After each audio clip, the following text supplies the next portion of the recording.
Hello दोस्तों, मैं प्रवीण कुमार अपने यूट्यूब चैनल पर स्वागत करता हूं। जो भी छात्र टेक्निकल में सिविल इंजीनियरिंग से संबंधित है, उनके लिए मैं एक सीरीज चला रहा हूं। इस सीरीज के माध्यम से जो भी सिविल इंजीनियरिंग से संबंधित जेई संबंधी एग्जाम होते हैं, जैसे SSC JE, railway JE, DMRC, जो अन्य स्टेट संबंधी जेई संबंधी पोस्ट आते हैं या सेंट्रल गवर्नमेंट का जेई संबंधी पोस्ट आते हैं, उनमें डाटा संबंधी क्वेश्चन आते ही आते हैं। उन्हीं को ध्यान में रखते हुए ये इम्पोर्टेंट डाटा रिवीजन सीरीज का पार्ट 1 वीडियो है। तो चलिए शुरू करते हैं।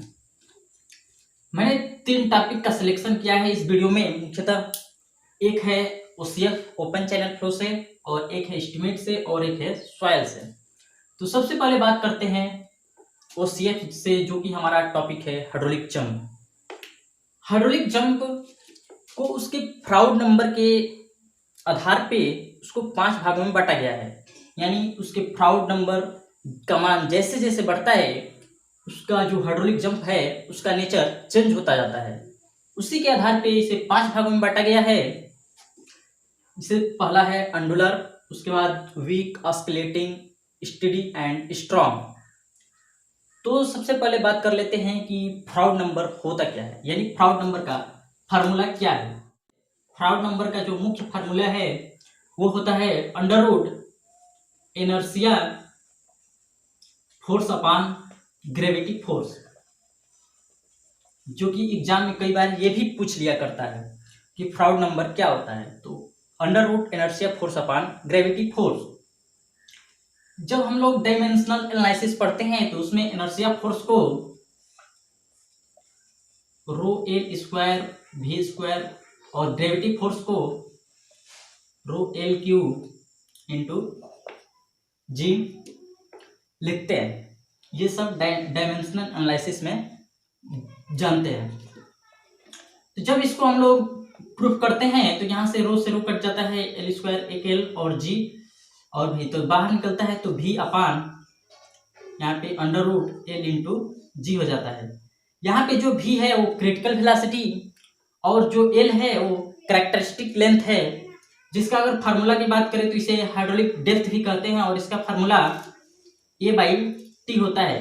यानी कोई क्रॉस सेक्शन है तो उसके जो क्षेत्रफल होता है और उसका जो टॉप विड्थ होता है उसके अनुपात को हम लोग एल के नाम से जानते हैं, और जी जो ग्रेविटी है, यानी कि VC upon under root L into G. जब इसको निकालते हैं तो फ्राउड नंबर है उसका कुछ मान आता है। तो जिसे इसको बांटा गया है, कुछ अन्य भागों में बांटा गया है। जैसे यदि फ्राउड नंबर का मान 1 से कम आ रहा है तो इस फ्लो को हम लोग कहेंगे सब क्रिटिकल फ्लो, यानी इसको हम लोग सब क्रिटिकल फ्लो, और इसको और 2-3 नाम से जानते हैं। जैसे कि इसे हम लोग स्ट्रीमिंग फ्लो के नाम से भी जानते हैं या ट्रंकिल फ्लो के नाम से भी जानते हैं। जब एक फ्राउड नंबर का मान 1 के इक्वल हो जाता है तो उसे हम लोग क्रिटिकल फ्लो के नाम से जानते हैं। और इस समय एक क्वेश्चन आता है कि फ्राउड नंबर के किस वैल्यू पे जो स्पेसिफिक एनर्जी एक होती है SE मिनिमम होता है, तो 1, यानी क्रिटिकल कंडीशन में जो स्पेसिफिक एनर्जी होती है, विशिष्ट ऊर्जा, उसका मान सबसे मिनिमम होता है, यानी स्पेसिफिक एनर्जी इज मिनिमम। जब फ्राउड नंबर का मान 1 से अधिक होता है तो उस प्रकार के फ्लो को हम लोग सुपर क्रिटिकल फ्लो के नाम से जानते हैं, और इसका और 2-3 नाम है जो कि एग्जाम में पूछे जाते हैं। टॉरेंशियल फ्लो के नाम से भी जानते हैं और शूटिंग फ्लो के नाम से भी जानते हैं। यानी हम लोग देखें कि जब फ्राउड नंबर का मान 1 से कम होता है तो उसे सब क्रिटिकल फ्लो या स्ट्रीमिंग फ्लो या ट्रंकिल फ्लो के नाम से जानते हैं। जब फ्राउड नंबर का मान 1 के बराबर होता है तो उसे क्रिटिकल फ्लो, और उस समय स्पेसिफिक एनर्जी का मान सबसे कम होता है। जब फ्राउड नंबर का मान 1 से अधिक होता है तो उसे हम लोग सुपर क्रिटिकल फ्लो और या इसको टॉरेंशियल फ्लो या शूटिंग फ्लो के नाम से जानते हैं। तो चलिए उसी फ्राउड नंबर के आधार पर इसे 5 भागों में बांटा गया है। जैसे यदि 1 से 1.7 तक है तो उस प्रकार के हाइड्रोलिक जंप को अंडुलर कहेंगे। जब इसका मान 1.7 से 2.5 होता है तो उसे वीक के श्रेणी में रखते हैं, और 2.5 से 4.5 होता है तो उसे ऑस्किलेटिंग, और जब 4.5 से 9 तक होता है उसे स्टेडी कहेंगे, और 9 से जब अधिक फ्राउड नंबर का मान हो जाता है तो उसे स्ट्रॉन्ग श्रेणी में रखते हैं। तो हम लोगों ने हाइड्रोलिक जंप से संबंधित उसके प्रकार को देखें। चलिए अब बात करते हैं एस्टिमेट।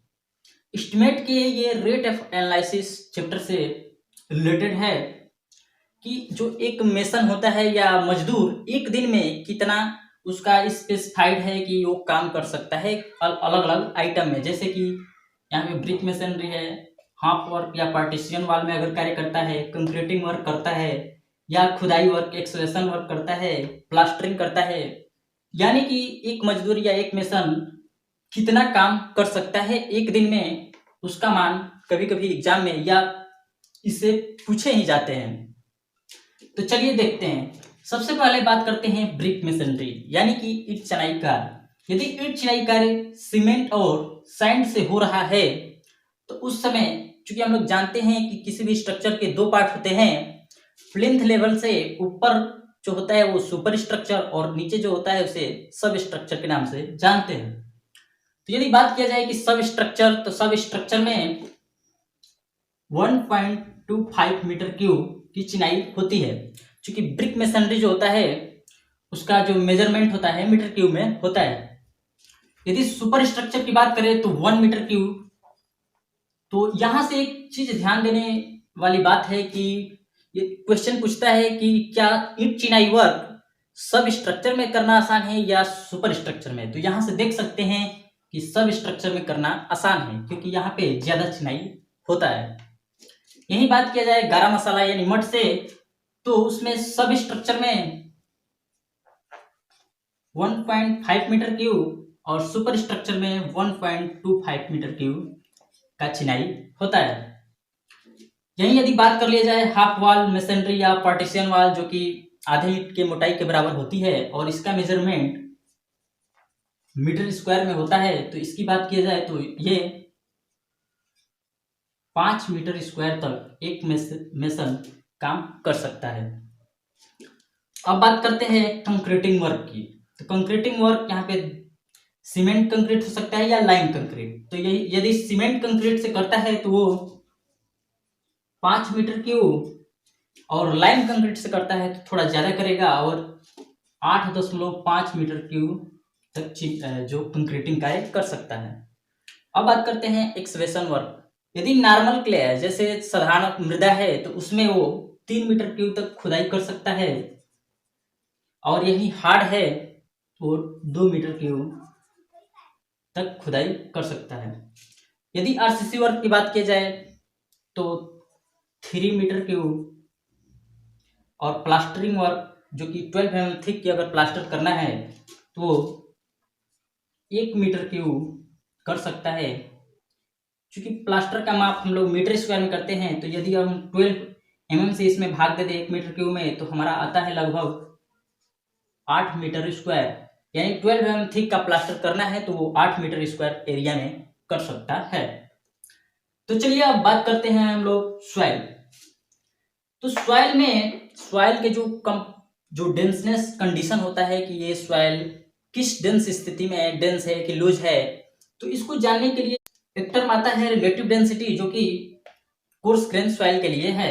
ये फाइन क्ले के लिए नहीं है, फाइन ग्रेवल सॉइल के लिए नहीं है। यानी कि ये है रिलेटिव डेंसिटी से हम लोग सॉइल के जो डेंसनेस कंडीशन है उसको हम लोग पता कर सकते हैं। रिलेटिव डेंसिटी को आरडी से दर्शाते हैं, और आरडी का अगर फार्मूले की बात करें कि जो रिलेटिव डेंसिटी है उसकी फार्मूला क्या होता है, तो आरडी बराबर होता है ई मैक्स माइनस ई अपान ई मैक्स माइनस ई मीन। तो यदि बात किया जाए कि जो अगर सॉइल है उसका आरडी का परसेंटेज 0 से 15% तक है तो उस प्रकार के हम लोग सॉइल को हम लोग वेरी लूज की श्रेणी में रखेंगे। यदि 15 से लेकर 35% तक है तो उसे लूज कहेंगे। यदि 35% से लेकर 65% तक उसका रिलेटिव डेंसिटी है तो उसे हम लोग मीडियम डेंस के श्रेणी में रखेंगे। और 65 से यदि 85% उसका डेंसनेस है, रिलेटिव डेंसिटी है, तो उसे हम लोग डेंस की श्रेणी में रखेंगे। और 85 से 100% है तो हम लोग वेरी डेंस की श्रेणी में रखेंगे। तो चलिए इस श्रेणी में, इस सीरीज में हम लोग एक एस्टीमेट और एक ओसीएफ और एक सॉइल से संबंधित जो डाटा संबंधी क्वेश्चन आते हैं उनको देखें। यदि वीडियो अच्छा लगा हो तो कृपया चैनल को सब्सक्राइब कीजिए, लाइक कीजिए तथा दोस्तों के साथ शेयर कीजिए ताकि इस रिवीजन सीरीज का लाभ ले सके और जो अपना तैयारी है उसको और बेहतर बना सके। तो धन्यवाद।